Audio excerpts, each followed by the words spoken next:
first began to assume its decisive shape over 2 days in May 1905, in the narrow waters of the Tsushima Strait. In what is now one of the busiest shipping lanes in the world, a small Japanese fleet, commanded by Admiral Togo Hayashiro, annihilated much of the Russian navy, which had sailed halfway round the world to reach the Far East. Described by the German Kaiser as the most important naval battle since Trafalgar a century earlier, and by President Theodore Roosevelt as the greatest phenomenon the world has ever seen, the Battle of Tsushima effectively terminated a war that had been rumbling on since February 1904, fought mainly to decide whether Russia or Japan would control Korea and Manchuria.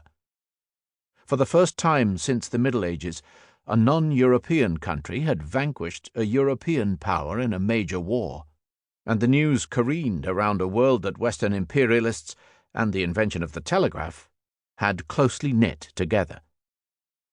In Calcutta, safeguarding the British Empire's most cherished possession, the Viceroy of India, Lord Curzon, feared that the reverberations of that victory have gone like a thunderclap through the whispering galleries of the East. For once the aloof and frequently blundering Curzon had his finger on the pulse of native opinion, which was best articulated by a then unknown lawyer in South Africa called Mohandas Gandhi, 1869 to 1948, who predicted, "So far and wide have the roots of Japanese victory spread that we cannot now visualize all the fruit it will put forth." In Damascus, Mustafa Kemal, a young Ottoman soldier, later known as Atatürk, 1881 to 1938, was ecstatic.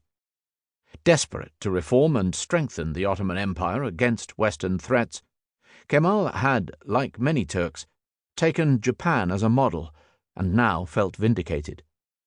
Reading the newspapers in his provincial town, the 16-year-old Jawaharlal Nehru, 1889 to 1961, later India's first Prime Minister, had excitedly followed the early stages of Japan's war with Russia, fantasizing about his own role in Indian freedom and Asiatic freedom from the thraldom of Europe. The news from Tsushima reached him as he was travelling on a train from Dover to his English public school, Harrow. It immediately put him in high good humour. The Chinese nationalist Sun Yat-sen, 1866 to 1925, was also in London when he heard the news, and was similarly exultant. Returning by ship to China in late 1905, Sun was congratulated by Arab port workers at the Suez Canal, who thought that he was Japanese. Excited speculation about the implications of Japan's success filled Turkish, Egyptian, Vietnamese, Persian, and Chinese newspapers. Newborn babies in Indian villages were named after Japanese admirals. In the United States, the African-American leader W.E.B. Du Bois spoke of a worldwide eruption of colored pride. Something akin to this sentiment clearly seized the pacifist poet and future Nobel laureate Rabindranath Tagore, 1861 to 1941, who, on receiving the news from Tsushima, led his students in an impromptu victory march around a little school compound in rural Bengal. It mattered little to which class or race they belonged. The subordinate peoples of the world keenly absorbed the deeper implications, moral and psychological, of Japan's triumph. This diversity was startling.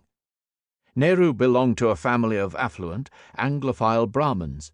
His father, a beneficiary of British rule over India, was even rumoured to send his shirts to Europe for dry cleaning. Sun Yat-sen was the son of a poor farmer. One of his brothers died during the Californian gold rush that Chinese coolie labour serviced.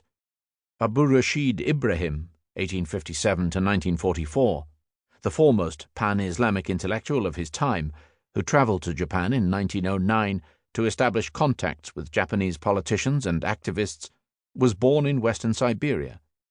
Mustafa Kemal was from Salonika, now in Greece, born to parents of Albanian and Macedonian origin. His later associate, the Turkish novelist Halide Edip, 1884 to 1964, who named her newborn son after the Japanese